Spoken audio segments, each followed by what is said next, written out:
মিশরের কারি আব্দুল বাসিতের নাম শুনেছেন? ওনাকে নিয়ে মিশরের প্রেসিডেন্ট জামাল আব্দুল নাসের একবার সোভিয়েত ইউনিয়নে গিয়েছিল, যেটাকে আমরা বর্তমানে বলি রাশিয়া। কি বলি? রাশিয়া। তৎকালীন সময় এটা ছিল সোভিয়েত ইউনিয়ন, এখন এটা হয়েছে রাশিয়া। তো রাশিয়াতে যাওয়ার পরে মিশরের প্রেসিডেন্ট জামাল আব্দুল নাসের ওনার সব প্রেসিডেন্টদেরকে রাশিয়ার প্রেসিডেন্টের কাছে পরিচয় করায় দিচ্ছে যে এটা আমার হোম মিনিস্টার, এটা আমার ফিনান্স মিনিস্টার, এটা আমার এডুকেশন মিনিস্টার, এটা এই মন্ত্রী, এটা ওই মন্ত্রী, এটা ওই মন্ত্রী। তো সব মন্ত্রীরা সুটেড বুটেড, প্যান্ট পরা, শার্ট পরা, টাই পরা, ব্লেজার পরা।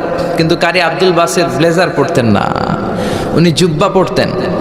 তো রাশিয়ার প্রেসিডেন্ট বলে, আপনার এইটা আবার কোন মন্ত্রী? সব মন্ত্রীর পোশাক একরকম, এর পোশাক আরেক রকম, এটা কোন মন্ত্রী? জামাল আব্দুল নাসির বলে, এটা আমাদের কোনো মন্ত্রী নয়, এটা আমাদের দেশের কারি, এটা আমাদের দেশের কারি। রাশিয়ার প্রেসিডেন্ট বলে, কারি আবার কি? কারণ এরা কারি জিনিসটা কি এটা জানে না, এটা তারা বুঝে না। তো জামাল আব্দুল নাসির বলল যে আমাদের যে পবিত্র ধর্মগ্রন্থ আছে আল কোরআন আল করিম, এই আল কোরআন আল কারিম উনি চমৎকার করে আবৃত্তি করতে পারে, আর আমরা সেটা শুনি, আমাদের হৃদয় ঠান্ডা হয়ে যায়। তো রাশিয়ার প্রেসিডেন্ট বলে, আজকে রাতে তো আমাদের একটা পার্টি আছে, নাইট পার্টি। কি পার্টি? এখানে নৈশ ভোজ হবে, খাওয়া দাওয়া হবে, আর হবে বেলি ড্যান্স। কি হবে? রুব্বানে নাচে কোমর দুলাইয়া, এই সব মুখস্থ। তো এই বেলি ড্যান্স হবে, এই বেলি ড্যান্স আমরা দেখবার, হুইস্কি খাবো, অ্যালকোহল খাবো, মদ খাবো। তো কারি আব্দুল বাসিত ইবনে আব্দুস সামাদকে রাজি করানো হলো। কারি আব্দুল বাসিত ইবনে আব্দুস সামাদ রাজি হলো। উনি গেলেন, যে হল রুমের ভেতরে বেলি ড্যান্স হয় ওখানে ওনার বসানো হলো। সিঙ্গাররা যেখানে গান গায় ওইখানে উনি মাইক্রোফোনের সামনে বসলেন, আর আল্লাহরে বললেন, আল্লাহ আমার গলায় যত সুর আছে, যত মেলোডি আছে, ভয়েস আছে, সব সুরকে আমি উজাড় করে দিয়ে আজকে তেলাওয়াত করব। তুমি আমার এই তেলাওয়াতের রিদম, এটার আকর্ষণ, এটার অ্যাট্রাকশন এই কমিউনিস্ট লিডারদের অন্তরের ভেতরে ঢুকিয়ে দিও। তখন রাশিয়া ছিল কমিউনিস্ট, সব কমিউনিস্ট লিডাররা বসা, সামনে হুইস্কি, রেড ওয়াইন, অ্যালকোহল, মদের গ্লাস নিয়ে বসা। তা আব্দুল বাসিত আব্দুস সামাদ চোখ বন্ধ করলেন। ওই দিনকার তেলাওয়াতটা উনি চোখ বন্ধ করে করেছিলেন। সুবহানাল্লাহ পড়েন। উনি চোখ বন্ধ করে ওনার গলায় যত সুর আল্লাহ দিয়েছে, যত সুরের ঝংকার তিনি পেয়েছেন, সব উজাড় করে উনি তেলাওয়াত শুরু করলেন, আউযু বিল্লাহি মিনাশ শাইতানির রাজিম।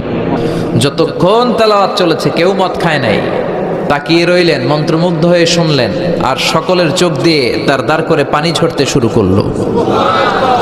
তেলাওয়াত শেষ, আব্দুল বাসিত চোখ খুললেন, চোখ খুলে দেখেন কেউ মদ খায় নাই, আর সবাই কান্না জর্জরিত অবস্থায় বসে আছে। মিশরের প্রেসিডেন্ট জামাল আব্দুল নাসের কমিউনিস্ট লিডারদেরকে জিজ্ঞেস করলেন, এই যে আমাদের আবৃত্তিকার ও কোরআন থেকে আবৃত্তি করেছে, আপনারা কি এর অর্থ বুঝেছেন? তারা বলে, না বুঝি নাই। কোনো মানে বুঝেছেন? না বুঝি নাই। তো কেঁদেছেন কেন? কমিউনিস্ট লিডাররা বলে, এত চমৎকার সুরেলা সুর, এরকম গলা, এরকম ভয়েস আমরা আমাদের জীবনে শুনি নাই। এটা শুনে আমাদের হৃদয়টা ঠান্ডা হয়ে গিয়েছে, আমাদের অন্তরে অনেক জ্বালা, অনেক যন্ত্রণা, অনেক দুঃখ কষ্ট, এগুলোকে ভুলে থাকার জন্য আমরা রাতে বেলি ড্যান্স দেখি আর মদ খাই।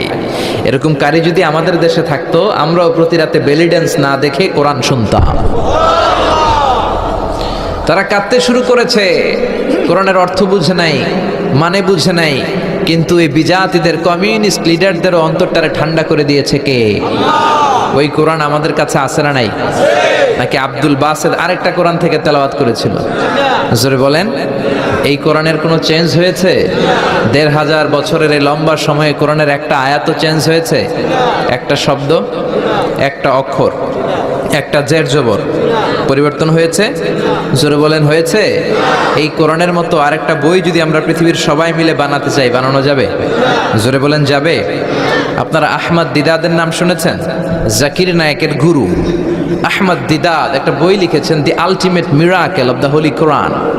ওই বইতে তিনি উল্লেখ করেছেন, ইউনাইটেড স্টেটস অফ আমেরিকার কিছু বিজ্ঞানীরা সবচেয়ে পাওয়ারফুল যে কম্পিউটার, ক্রে 1 সুপার কম্পিউটার, এটা দিয়ে আমেরিকার মিলিটারিতে যারা চান্স পায়, মানে সেনাবাহিনীতে, তারা ম্যাথমেটিক্যাল ক্যালকুলেশনগুলো করার জন্য এই কম্পিউটার ব্যবহার করে। তো আমেরিকার বিজ্ঞানীরা, আহমদ দিদাত তার ultimate miracle of the Holi কোরআনে বলছেন যে কম্পিউটারের সব ইনফরমেশনগুলোকে কনসাইজ করে ওই ক্রেওয়ান সুপার কম্পিউটারের মাইক্রো চিপসের ভেতর ঢুকিয়ে কমান্ড করেছে, is it possible to create a book like Quran? ও কম্পিউটার, তুমি অ্যানালাইসিস করে বলো এই কোরআনের মতো আরেকটা বই কি পৃথিবীর মানুষের বানানো সম্ভব? আপনারা বলছেন জি না, কিন্তু কম্পিউটার বলেছে ইয়েস, সম্ভব, it's possible, but you need to spend more than 63 octillion years. সম্ভব, কিন্তু পৃথিবীর সব মানুষদেরকে 63 অক্ট্রিলিয়ন বছর বেঁচে থাকা লাগবে আর চেষ্টা করা লাগবে। এটা শুনে বিজ্ঞানীরা তো মহা খুশি, হোক না অক্ট্রিলিয়ন আর ফক্ট্রিলিয়ন, পারাতে যাবে। কিন্তু নিউমেরিক্যাল সায়েন্স বলে যে octillion is very dangerous to reach there. Octillion হচ্ছে এমন একটা সংখ্যা যেটা পর্যন্ত পৌঁছা মানুষের পক্ষে অসম্ভব।